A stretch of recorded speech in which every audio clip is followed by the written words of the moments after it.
And some news coming across for the Fish today as Skip Schumacher announced that his opening day starter is going to be none other than Jesus Luzardo. An unbelievably cool story. Hometown kid. Yep. Awesome season last year. He's been great since coming over to your Miami Marlins, but now he gets the opportunity to get the ball on opening day. So let's go to the Toyota of Hollywood guest line. Shop hundreds of Toyotas indoors in one of America's largest showrooms at Toyota of Hollywood on 441 between Hollywood and Sheridan. Jesus Luzardo joining us there. Jesus, how are you, man? Congratulations. I'm doing well. Thank you. I appreciate it. When you got the news that you were going to be the opening day starter, was it goosies or was it goosies galore? Yeah, definitely got goosebumps. It was awesome news for me, for my family. Just being able to tell my parents, I grew up going to opening days and, pro player. So just being able to have them there, give them that news, I thought it was awesome. How this journey for you, Jesus, like when coming from Oakland over here and getting the dream to be on your hometown team to this, like, have you done much in the way of like reflecting of how cool that is? Like, to have your career shake out the way that it has? Yeah. I mean, during the off season, it really sinks in.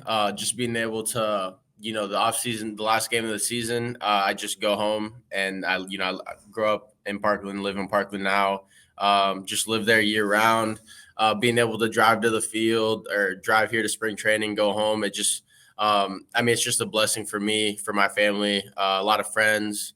It's hard to kind of sit there and reflect in season, but when I get some time to myself and able to like sit back and take a look at what's going on, it really is a blessing. Just growing up for this, rooting for this team and being able to be a part of it now.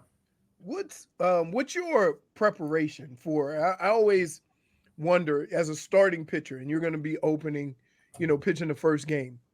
What steps do you take to be able to get to being able to throw 75, 80 pitches? I don't know. They usually start pitchers off kind of slow during the season, but we've been out to training camp. We see you doing all these drills and stuff. When do you start like, okay, I'm going to throw 2 or 3 innings, then I'm going to try to get up to 4? When do you get to the point where, okay, I am ready to be the opening day starter? Yeah, I mean, it's probably about 2 starts before opening day. Mm-hmm. I'm already at last start 2 days ago, threw 2 innings. On Friday, I'll throw 3. And then that's just how we progress. Every start will go another inning. So it'll go 4, 5, 6. And then around, that March 22nd, March 21st-ish, you throw one more start. Maybe you back down a little bit. Maybe you increase the workload.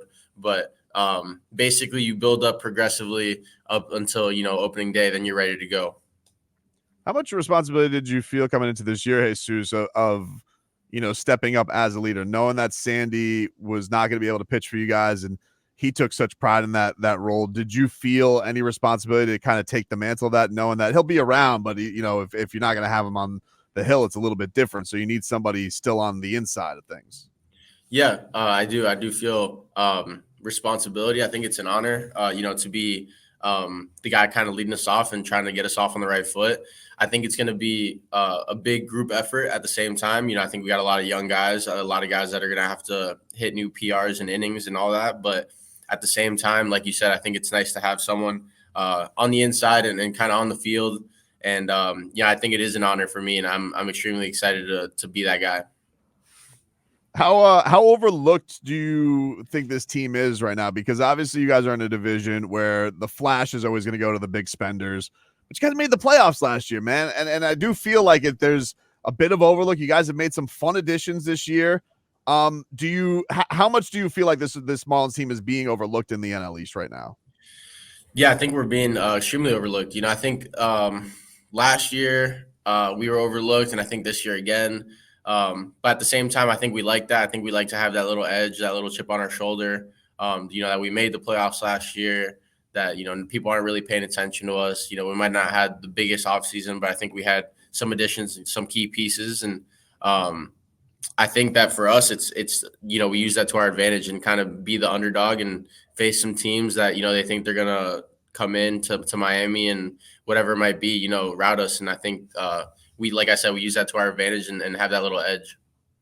How is last year getting everybody ready for this year? Because, you know, last year there weren't a lot of expectations, but you guys played really well. The pitching, the timely hitting, stuff like that. You lost a bat in Soler, but then you got another guy who kind of fits the same bill as Soler, who was struggling coming in, but has had some monster years. How do you guys kind of get together and just have this conversation? Hey, man, this can be done. We've done this before. Don't worry about how much money you're making. Don't worry about the amount the team is spending. We have done this with what we have. Yeah, no, and I agree. I think it's something that, Skip kind of set the tone for day one of spring training and let us know, we had a talk and we had our team meeting and things like that were said. But at the same time, it doesn't even have to be said. I think everyone in the clubhouse just knows. And, it's just it is what it is. We're going to go out and we're going to grind and we're going to battle and scratch and claw every game. And I think teams facing us now know that we're going to grind you out. And it's not just going to come and be an easy game. When you face the Marlins, you're in for a dogfight. And that's the goal we want to have. Now, Jesus, we talked about this last week. It's been all the buzz around the fans in spring training. Are these pants as bad as they say they are? These baseball pants, are they as bad as they say they are? I will say, they're comfortable, they're lightweight. There's some issues maybe on you get maybe a little see-through, whatever it might be. But in terms of being comfortable, I think they're comfortable. So we're not going to go with there's not going to be any bright undergarments for Jesus Luzardo on opening day. You're going to probably try and find something that's a little bit more discreet.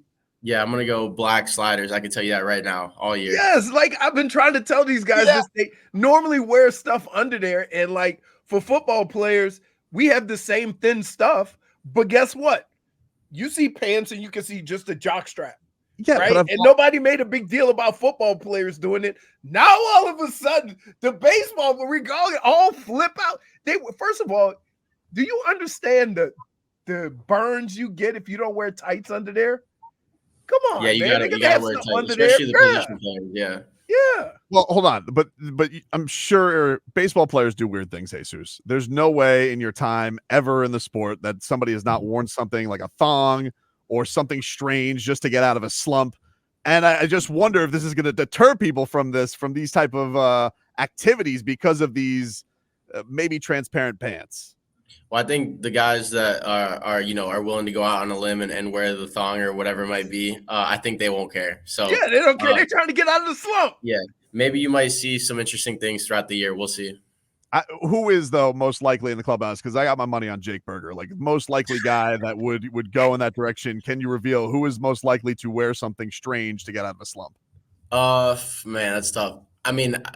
I would say De La Cruz. I highly doubt that he would do it, but I would go with De La Cruz. With from this standpoint, Jesus, did you do anything unique, interesting this offseason that you wanted to add to your game? Such a great year for you last year, but I imagine you want to always improve on that. Did you try and tinker with pitches, try a new pitch, anything different that you did coming into this year that you wanted to bring to the table? Yeah, I felt like I was just fine-tuning my pitches, trying to stand up my four seam a little bit more, get a little more ride on it, kind of work on a sinker, get to the other side of the plate a little more. But my biggest thing was I tried to add a curveball that we've been throwing in spring training, and it's been feeling really good, and getting good results so far. So the goal is just to keep working and perfect that pitch by the time opening day comes around. Now, when it comes to pitching like this, right, do you watch film and say, oh, you know what, this pitch would have got this guy right here, and I didn't have it. Let me try to work on it to see if I can incorporate it. Or do you try to perfect and locate the pitches that you have and perfect those pitches so that you have your go-to, arsenal when you get in those moments again? Yeah, for me, last year was more that year for me that I thought that there were times that I could add pitches, and me and Mel Stoudemire, our pitching coach, just talked, and he was like, you need to, don't be a jack of all trades. You want to perfect your craft. So right. I had to really work and work on the pitches that I had. And once I felt like I got to the point last year that I maybe not perfected them, but I got them to the point where I want them and where I'm confident in them and I can lean on them. This offseason was now a time to add. So it's just something to give the opposing team something to think about a little more, when they're setting a game plan against the pitching staff. For me specifically, just I want them to have another thought in their mind that, he has this pitch, maybe he can use it. So just adding little pieces here and there and trying to piece it together. Last year, you guys were dazzled by Yuri Perez coming up at his age and doing what he did. What is, a Yuri Perez with a year under his belt? What have you noticed about him in camp so far this year? I mean, Yuri looks amazing. He comes into camp full of energy, great guy to have around. He, young kid, kind of brings a lot of energy, brings that young life to the team. And he's a hard worker. He doesn't take anything for granted. Always smiling, always has good energy, always has a lot of fun. You never see him nervous, never see him upset, even when things aren't going well. So it's just he's a great guy to have. He's like a little brother to me, and I think to a lot of the guys on the team. But he's also at the same time a leader. He commands a lot of respect in the clubhouse, and I think that's awesome to see. A 20-year-old about to be 21. He's awesome to have around. I can't say enough good things about him.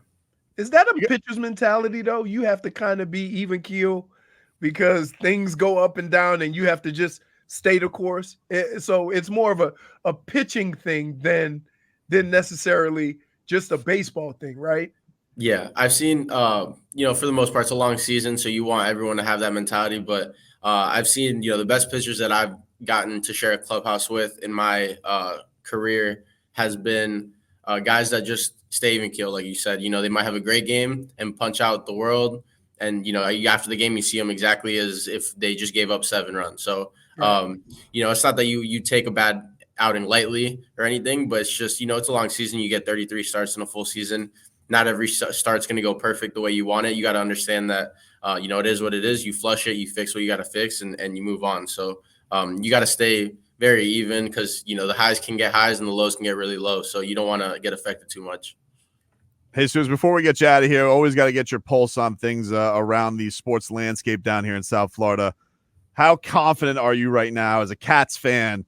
Confidence level in the Panthers right now. They look unstoppable. Do you feel like this is the year they get over the hump? I do, yeah. I've been going to a lot of games. They turned it around the new year. Once they beat the Rangers at home, I think they turned it around a lot. And I'm confident in them. I think they're like I envision the Marlins. I think they're a scrappy team. They'll take anyone to go toe-to-toe with anyone, and that's what I like about them. I think they're they got a lot of dogs in that clubhouse, and I think that's what we need here in South Florida. So I'm confident in them. I think this is the year they get over the hump. Who was the first person you reached out to after you got the news about the opening day? I threw in my family group chat, and then my dad called me within maybe 30 seconds. Was he crying? Was he emotional? No, not crying, but he was definitely excited. Yeah, he was definitely excited. He might cry on opening day, but he didn't cry there. Well, that's awesome, man. Hey, congratulations, Jesus. You've had you're a hell of a story down here. You've obviously been awesome since you've gotten traded down here, and very happy for you, man. Congratulations. Thank you, guys. Thanks for having me on.